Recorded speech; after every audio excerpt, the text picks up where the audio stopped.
Hey everyone, you're about to hear a story about more than just paperwork. It's a story about a quiet man, two lost boys, and a small town that had to learn what family truly means. This is a story for anyone who's ever felt alone, been doubted, or been told their dreams were too big, especially if the world around you wasn't built to see your brilliance. For the unseen architects, the quiet dreamers, and every single one of us who carries a legacy of overcoming.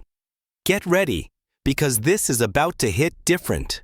The hum of the old refrigerator was often the loudest sound in John Parker's modest farmhouse in Willow Creek, Oklahoma. For 5 years since his wife Sarah had passed, life had settled into a quiet, almost reverent hush. The house, a simple ranch-style home, sat at the end of a long gravel road surrounded by endless open fields where the wind whispered through tall grasses and clusters of sturdy oak trees stood sentinel. It was a beautiful, stark landscape, the kind that offered plenty of space for thinking and for the quiet ache of loneliness to creep in and fill the silence. John spent most of his days working on small projects, fixing a loose hinge, mending a fence, tending to the garden Sarah had once filled with vibrant blooms. Each task was a quiet testament to a life once shared, now lived in solitude. He wasn't just existing. He was merely enduring. The day everything changed began like any other.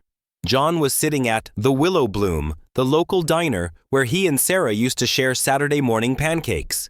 He cradled his coffee, the steam warming his hands, his gaze lost somewhere between the checkered tablecloth and the distant memory of Sarah's laughter. He wasn't looking for anything, just letting the familiar comfort of the place wash over him. Then a headline in the day-old newspaper, carelessly left on the counter, snagged his eye. Local tragedy claims young parents, 2 children left behind. He read the article twice, the words sinking in with a chilling weight. Elijah, 10, and Samuel, 7, had lost their parents in a horrific car accident just outside of town. No close relatives had stepped forward to claim them. They were now adrift in the foster care system. John set the paper down, staring out the window at the diner parking lot, but seeing nothing. A heavy ache settled in his chest, not the kind that passed quickly, but one that resonated deep within his bones.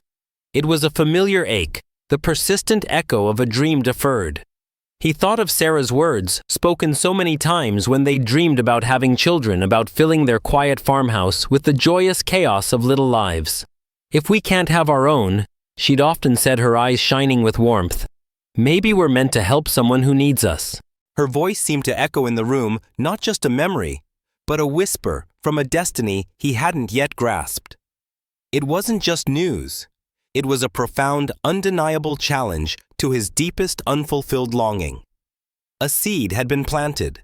2 weeks later, John sat in his lawyer's office. The adoption papers spread across the polished desk like a map to an unknown future. It was a decision he'd never expected to make, not in a million years, especially not alone. But once the idea took root, once Sarah's words truly resonated, there was no turning back. He wasn't just adopting 2 boys.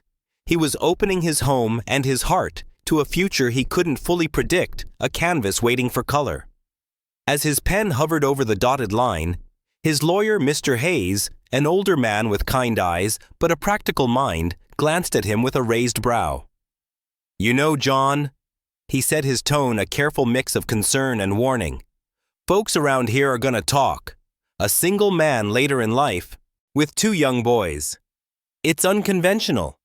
Are you really sure about this?" John's hand paused briefly, the weight of the unspoken judgment hanging in the air. Then he continued, writing his signature firm and unwavering. "Let them talk," he replied, his voice low but resolute. By the time he walked out of the office, the paperwork complete, John felt a potent mixture of fear and an exhilarating sense of purpose. For the first time in years, he wasn't just enduring, he was living. He had a reason, a future, and a promise waiting to be fulfilled. The quiet emptiness was about to be filled whether Willow Creek was ready or not. The first meeting with Elijah and Samuel took place in the Children's Haven, a utilitarian brick building on the quiet outskirts of Willow Creek. The air inside smelled faintly of disinfectant, and institutional cafeteria food, and the soft, almost sorrowful hum of children's chatter echoed down the long, sterile hallways. John sat in a plastic chair, his hands resting on his knees, his heart a nervous drum against his ribs. He had spent his life repairing things. Broken fences, leaky pipes. But this felt profoundly different. He was about to try and repair 2 broken lives. When the boys finally walked in, ushered by a kindly but weary social worker, John stood. Elijah, the older brother, entered first. At 10 years old, he already carried a stark heaviness in his posture, his dark, cautious eyes scanning the room as if searching for an escape route before landing on John. His shoulders seemed to bear the weight of a world he never asked for. Behind him, Samuel clung to his brother's shirt, his steps hesitant. At just 7, he looked so small and vulnerable, yet there was a flicker of restless curiosity in his eyes that John couldn't ignore. "Hi, boys," John said, his voice steadier than the nervous energy thrumming in his chest. "I'm John Parker." Elijah didn't reply right away. He studied John, his gaze piercing, as if trying to gauge whether this man was just another in a long line of temporary adults, a fleeting shadow in their bewildering journey. Samuel, meanwhile, whispered something to his brother, who gave a subtle, almost imperceptible nod before stepping forward. "Are you really going to take both of us?" Elijah finally asked, his voice steady but soft, tinged with a hope he dared not fully embrace. John knelt to meet Elijah's eye level. "That's the only way this works," he said firmly, his words sinking deep into the quiet room. "You and Samuel come as a package deal. For good." Samuel peeked out from behind Elijah, his lips trembling. "For how long?" he asked, barely audible. "For good." John answered, his voice thick with a promise that felt monumental. "This isn't just for now. I'm here for the long haul. You boys are going to have a home with me." For a moment, the boys seemed unsure, perhaps accustomed to promises that dissolved like smoke. But then something shifted. Samuel, his tiny hand reaching out, let go of Elijah's shirt and stepped forward. John didn't hesitate. He took the boy's hand in his own, feeling the fragility and overwhelming trust in that simple, profound gesture. The ride home was quiet, punctuated only by the rhythmic crunch of gravel under the truck's tires. Elijah and Samuel sat close together in the back seat, their small backpacks clutched tightly, their faces turned towards the window, silently taking in the passing fields. John glanced at them in the rearview mirror, his chest tightening with a mix of fierce protectiveness and daunting uncertainty. As they pulled into the familiar driveway, Samuel spoke for the first time since leaving the children's haven. "It's big," he said, looking at the farmhouse. "It's home," John replied simply. He led the boys inside, showing them their shared bedroom.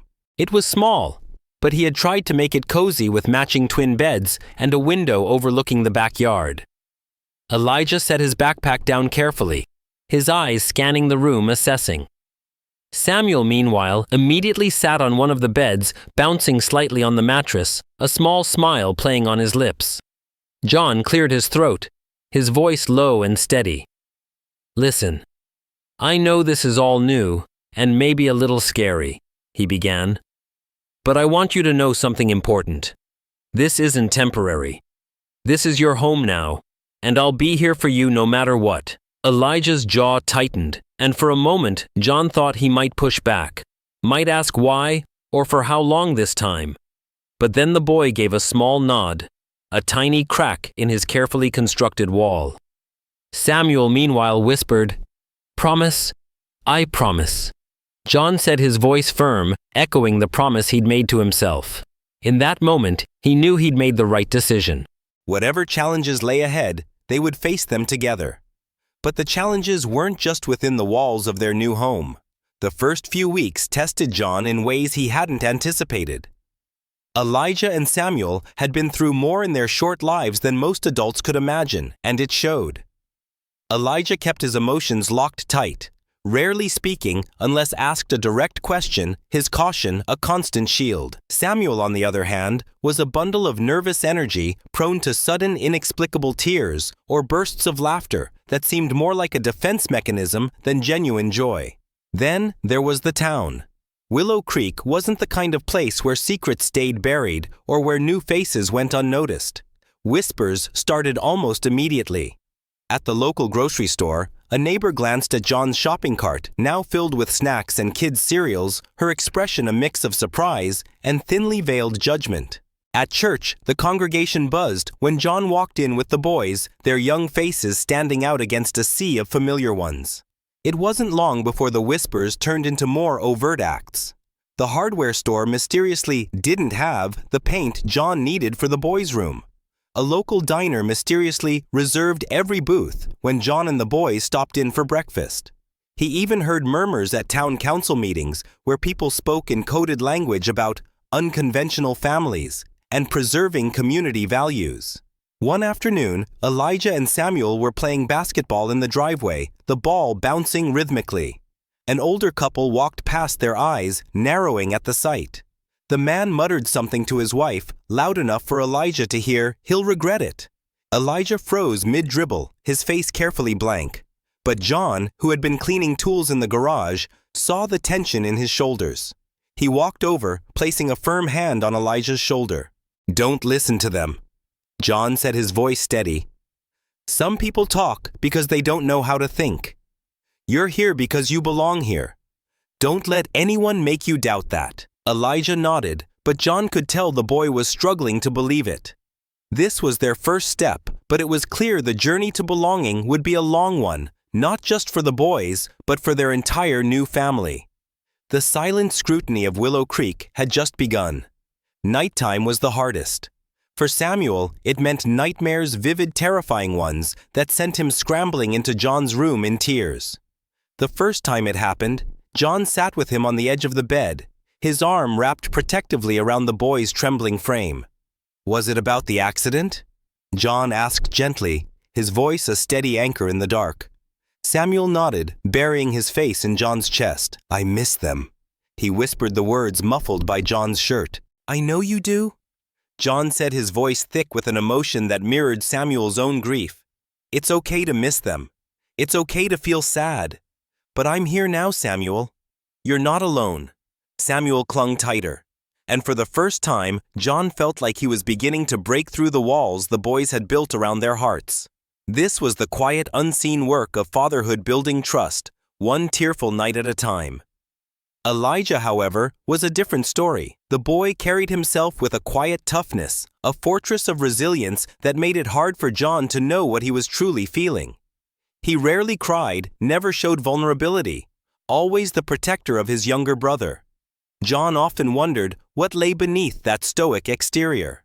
Then one evening, as John worked on fixing a broken step on the porch, a small familiar task, Elijah approached him.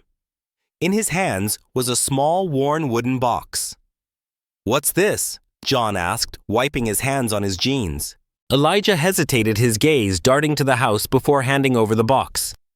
Inside were photographs, a mix of sun-faded family pictures and candid snapshots of his parents smiling alive. "I don't want Samuel to see these yet," Elijah said quietly, his voice barely a whisper. "He's not ready." John nodded, a silent understanding passing between them, and carefully closed the box. "You're a good big brother," he said genuinely. "You take care of him." Elijah shrugged, but there was a flicker of something in his eyes. Pride, perhaps mixed with a deep-seated protectiveness. "It's just what I do." It was a tiny crack, a silent acknowledgement of their shared burden, and a powerful step in building their trust. Despite the struggles, there were small victories that brought warmth back into the Parker home. Samuel started laughing more, real belly laughs that bubbled up and filled the house. He chased fireflies in the evenings, his giggles echoing across the fields, a stark contrast to the nervous energy he once exhibited. Elijah, ever serious, began to show interest in John's carpentry projects. He would sit on the porch watching intently as John explained how to sand and stain wood, the grain revealing hidden patterns. He asked questions carefully at first, then with increasing curiosity. The boys were healing slowly but surely, like fractured bones mending. John knew the road ahead wouldn't be easy, but for the first time in a long time, he felt a glimmer of hope. Spring came early that year, bringing warmer days and brighter skies to Willow Creek. John saw it as a chance not just for fresh air, but to gently weave the boys into the fabric of the community despite the skepticism that still lingered. He signed them up for youth sports, Elijah for basketball, Samuel for soccer. And he decided they'd all pitch in at the upcoming town cleanup day. The first game day didn't go as smoothly as John had hoped. Elijah, wearing his freshly issued basketball jersey, walked onto the court with his team only to be met with stares from the parents on the sidelines. John noticed some of them whispering, their gazes darting from Elijah to him dissecting. The game started, and Elijah's talent quickly became evident. He was fast, precise, and completely focused, a natural on the court. By halftime, even the most skeptical parents had to admit the boy was good. Still, the air felt thick with unspoken tension. After the game, as Elijah walked off the court, one of the other parents, a gruff man in a baseball cap with a perpetual skeptical expression, approached him. He extended a hand to John. "He's got real talent," the man said gruffly. "You must be proud." John shook his hand firmly. "I am. He's worked hard." It wasn't a complete acceptance, but it was a start, a small, begrudging acknowledgement. At the town cleanup day, things took another step forward. Volunteers gathered in the town square, armed with brooms, garbage bags, and gloves. John and the boys joined a group assigned to repaint the gazebo. As they worked, Samuel's chatter filled the air, his boundless energy and cheer-drawing smiles from a few older volunteers. "Mr. Parker," one woman said, wiping her hands on her apron as she took a break. "Samuel's got a way of making work feel a little lighter. He's a bright kid."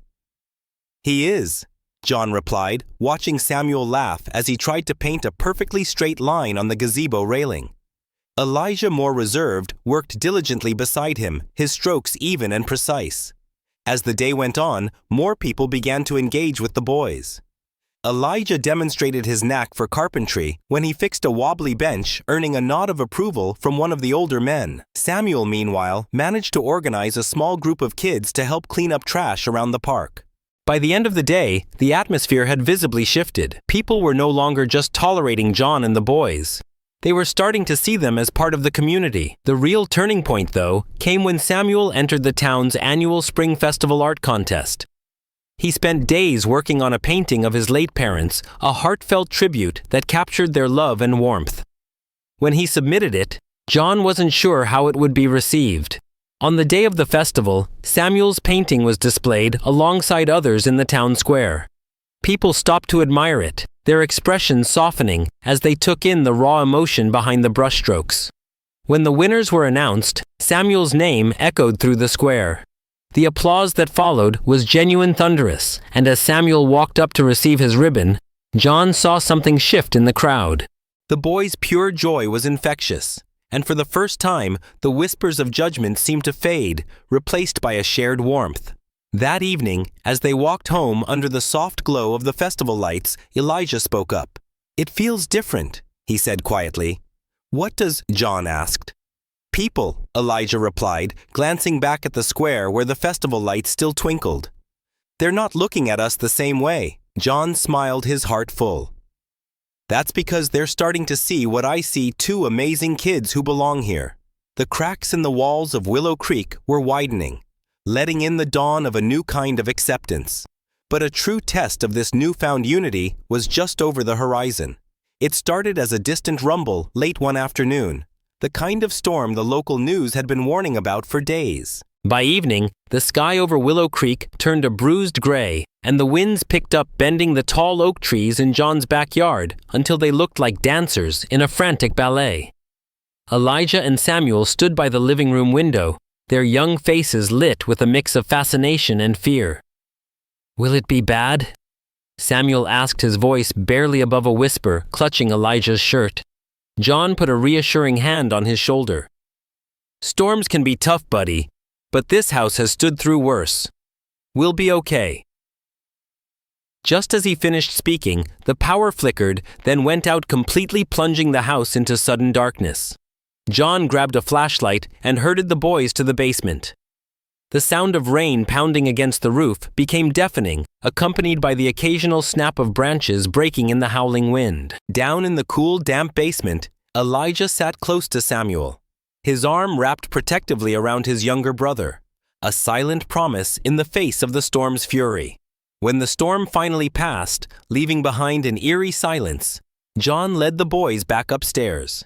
They stepped outside to survey the damage under a sky that was slowly clearing, revealing shattered shingles scattered across the yard, massive branches strewn everywhere, and a portion of the fence leaning precariously. Across the street, a neighbor's roof had partially caved in. The wail of sirens filled the air as emergency vehicles navigated the flooded streets, their red and blue lights flashing against the lingering twilight. John took a deep breath, surveying the chaos, then turned to the boys, his voice resolute. "Let's get to work," he said. "There are people out there who need help." This wasn't just about cleaning up their own mess. It was about stepping up for their community, a place that had until recently viewed them with suspicion. The next few days were a blur of selfless activity. John and the boys spent every waking hour assisting neighbors with repairs. They cleared fallen branches too heavy for one person to move, hammered plywood over broken windows, and distributed essential supplies from the community center. Samuel quickly became a favorite among the neighbors, his cheerful demeanor and boundless energy providing a much-needed sense of normalcy amid the chaos. At one point, he handed a bottle of water to an elderly woman whose house had lost power. She patted his cheek, a genuine smile breaking through her exhaustion. "You've got a good heart, young man," she said simply. Elijah, meanwhile, worked quietly but tirelessly, his focus unshakable. He spent hours helping John patch up roofs and secure unstable structures, demonstrating a maturity far beyond his years. One neighbor, a gruff, reclusive man who had barely acknowledged John before, stopped by his gaze, lingering on Elijah. "You're raising good boys," he said, a rare, uncharacteristic compliment. John just offered a warm smile. "I'm just helping them be who they already are." The storm had brought the town together in unexpected ways. People who had once kept their distance now worked side by side with John and the boys, sharing tools, coffee, and stories. At the community potluck organized to thank the volunteers, Samuel and Elijah sat among their peers, laughing and sharing stories about downed trees and makeshift repairs like they'd lived in Willow Creek their entire lives. When the mayor stood to give a speech, his voice projected across the park. He paused, then singled out John and the boys. "In times like these," he began, his voice resonating with genuine emotion, "we see the true character of people. John Parker and his sons have shown us what it means to care for others no matter the circumstances." The applause that followed was thunderous, heartfelt, and for the first time, John felt like the town had truly accepted his family, not just tolerated them. They belonged. That night, as they sat around the dining table eating leftover potluck dishes, a comfortable silence settled among them. Samuel looked up at John, his voice soft. "Do you think Mom and Dad would have been proud of us?" John set his fork down, his throat tightening with emotion. "I know they would have been," he said, his voice firm, unwavering. "And I'm proud of you too." Elijah glanced at Samuel, then at John, a rare, soft look in his guarded eyes. "We're proud of you too," he said. The words were simple, but they carried a weight that made John's heart swell, a profound confirmation of the family they had forged, not just through blood, but through love and shared resilience. The storm had tested them, but it had also solidified their place, not just as a family, but as an integral part of Willow Creek. The weeks following the storm marked a profound turning point for John, Elijah, and Samuel. The once closed doors of Willow Creek began to open, albeit slowly, like a flower unfurling after a long winter.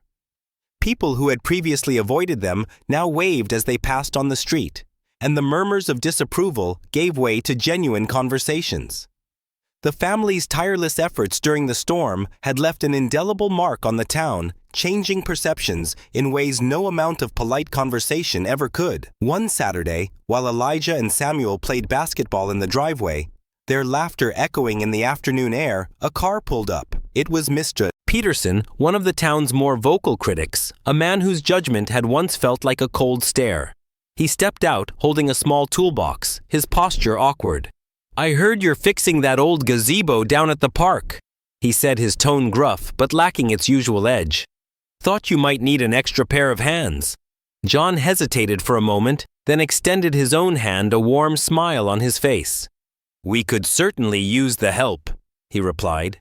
That afternoon, Elijah worked alongside Mr. Peterson, sanding the gazebo rails, their conversation starting with polite exchanges about wood types and ending with shared jokes.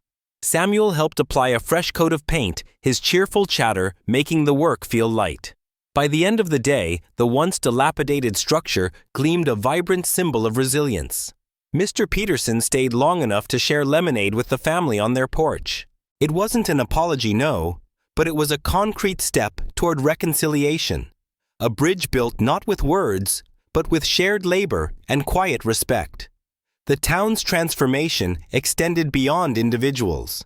Elijah's basketball team organized a fundraiser to help families still recovering from the storm. And Samuel, with his natural charisma and growing empathy, suggested they donate part of the proceeds to repair the community center's playground, which had been damaged. When Samuel presented the idea to the group, a few kids hesitated. "What if we don't raise enough?" one boy asked. Samuel grinned, a flash of the confidence John had cultivated. "Then we'll keep going until we do." The fundraiser was a resounding success, and the sight of Samuel, small but resolute, handing over a large check to the community center director was enough to soften even the hardest hearts. Not everyone was quick to change, of course. At a town council meeting, Mrs. Aldridge, an older woman known for her sharp tongue, stood to voice her concerns. "I still think this is all too much, too fast," she said, her words pointed but surprisingly lacking the venom they once carried. Before John could respond, Elijah, now taller and more self-assured, raised his hand. The room fell silent as the boy stood, his gaze steady, direct. "People can change," Elijah said, his voice clear and unwavering. "If we can, so can you." The simple, profound statement hung in the air, a quiet challenge rooted in lived experience. Mrs. Aldridge, for once, had no retort. She sank back into her seat, her face thoughtful. The true moment of transformation, the culmination of everything, came at Willow Creek's 4th of July celebration. The annual fireworks display was a monumental event, drawing families from all over. John, Elijah, and Samuel arrived early to help set up chairs and tables. As the sun set, the park filled with people, and the air buzzed with excitement and anticipation. When the fireworks began exploding in vibrant bursts across the inky sky, Samuel sat on John's lap, his face illuminated by the dazzling light. Elijah sat beside them, his expression a mix of awe and contentment, no longer guarded. As the final firework exploded in a shower of gold and silver, John looked around at the crowd, at the faces now open and smiling. For the first time, he felt like they weren't just tolerated. They were genuinely part of the town. Samuel leaned his head against John's chest, a soft sigh escaping him. "We belong here, don't we?" John smiled, his eyes misting with a quiet joy. "Yeah, buddy, we do." 10 years passed, and Willow Creek looked different in many ways. New businesses had sprung up, the once crumbling playground was now a bustling hub of activity, and the gazebo Elijah and Samuel had helped restore still stood as a symbol of resilience. But it wasn't just the town's physical changes that mattered, it was the people. John Parker's house had become a gathering place over the years, a home where neighbors felt welcome and kids came to shoot hoops in the driveway. His sons, now grown men, had carved out meaningful lives for themselves while still carrying the lessons learned in that little house at the end of the gravel road. Elijah, now 20, was studying architecture at the University of Oklahoma. He often returned home on weekends, not just to visit, but to help with community projects, his designs bringing new ideas and spaces to life. His latest project was a town mural, a vibrant tribute featuring images of the storm and the recovery that followed, honoring the unity that had grown in its aftermath. Samuel, 17, had taken a different path. With his natural charisma and ability to connect with people, he led youth outreach programs at the local community center. He worked tirelessly to ensure that kids from all backgrounds had opportunities to thrive, offering mentorship and organizing events that bridged divides, a living testament to the kindness he had received. On a warm summer evening, the town gathered for a dedication ceremony at the community center. A plaque was unveiled, reading, "In honor of the Parker family for teaching us what it means to be a community." John stood at the back of the crowd. His arms crossed, a quiet observer as he watched his son speak. Elijah talked about the importance of building spaces that brought people together, while Samuel shared heartfelt stories about the kids he'd worked with and the profound difference a little kindness could make. When the speeches were over, Elijah found John near the food tables. "We couldn't have done any of this without you," he said, his voice thick with gratitude. John shook his head, his voice low with deep affection. "No, son. You both made your own paths. I just gave you the tools." As the crowd dispersed, Samuel walked over carrying 2 plates of pie. "I saved the last pieces for us," he said with a grin. John chuckled, taking a plate. "Good to know some things don't change." The 3 of them sat on a bench near the playground, eating in comfortable silence, the sky darkening as the first stars appeared twinkling faintly above. "I think Mom would have been proud," Caleb said suddenly, his voice soft, a rare mention of his birth mother. John looked at his sons, his chest swelling with pride. "She would have been. And so am I." For a moment, none of them spoke. The distant sounds of laughter and conversation filled the air, a reminder of how far they'd all come. Elijah and Samuel had grown into men of character and compassion, leaving behind a legacy of their own. As the night deepened, John realized that the house he'd built wasn't just a home for 2 boys. It was a foundation for a better future, one that would ripple far beyond Springfield. This was an enduring legacy. This was how unseen victories are truly won. This story isn't just about adoption or community acceptance. It's about truth. The truth of belonging, the truth of connection, and the profound truth of what family truly means. It's about armor, the love and belief we give our children that protects them from the world's harshness. And it's about unseen victories, the quiet moments of growth, the subtle shifts in hearts, the lasting impact that resonates long after the applause fades. For every kid who's laughed at, dismissed, or talked over, there's another moment waiting when the door opens, when silence becomes respect. That quiet truth, that unseen victory, was theirs to keep forever. If this story moved you, let's keep the conversation going. Share your thoughts, your experiences, and your ideas for creating a more inclusive world. Drop your experiences in the comments below. How have you used your voice or actions to challenge prejudice? And don't forget to subscribe for more stories that inspire challenge and bring us closer together.